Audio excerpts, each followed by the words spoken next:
ಭಗವಂತನನ್ನು ಹೃದಯದಲ್ಲಿ ಧ್ಯಾನ ಮಾಡು ಅಂತ ನಮಗೆ ಕರೆ ಕೊಡುತ್ತದೆ.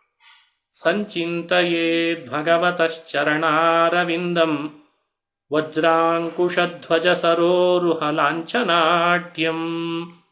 ಆ ಪಾದದಿಂದಾದ ಮಹಿಮೆ, ಪಾದದಿಂದ ಉದಿಸಿದ ಗಂಗೆಯನ್ನು ಶಿವ ಹೊತ್ತು ನಿರ್ಮಲನಾದಂಥ ಚರಿತ್ರೆ, ಪಾದಸ್ಪರ್ಶದಿಂದ ಕಲ್ಲಾದ ಅಹಲ್ಯೆ ಪುನಶ್ಚೇತನಗೊಂಡ ಚರಿತ್ರೆ, ಪಾದವೇ ಅಯೋಧ್ಯೆಯ ರಾಜ್ಯವನ್ನು ಆಳಿತು ಭರತನ ಮೂಲಕ ಅಂತನೋ ಚರಿತ್ರೆ, ಪಾದವೇ ಅಲ್ವೇ ತ್ರಿವಿಕ್ರಮನಾದಾಗ ಬ್ರಹ್ಮಾಂಡ ಕಟಾಹವನ್ನೇ ಸ್ಫೋಟ ಮಾಡಿತು.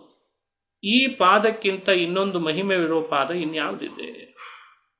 ಅದಕ್ಕಿಂತ ಪಾವನ ಪಾದ ಯಾವುದು? ಎಂಥ ಪಾವನ ಪಾದವೋ ಅಂತ ಪಾದದ ಮಹಿಮೆಯನ್ನು ವರ್ಣಿಸ್ತಾರೆ. ಪಾದ ಚಿಂತನೆ ಮಾಡಿದ್ರೇ ನಮ್ಮ ಮುಕ್ತಿ. ಭಾಗವತದಲ್ಲಿ ಅನೇಕ ಬಾರಿ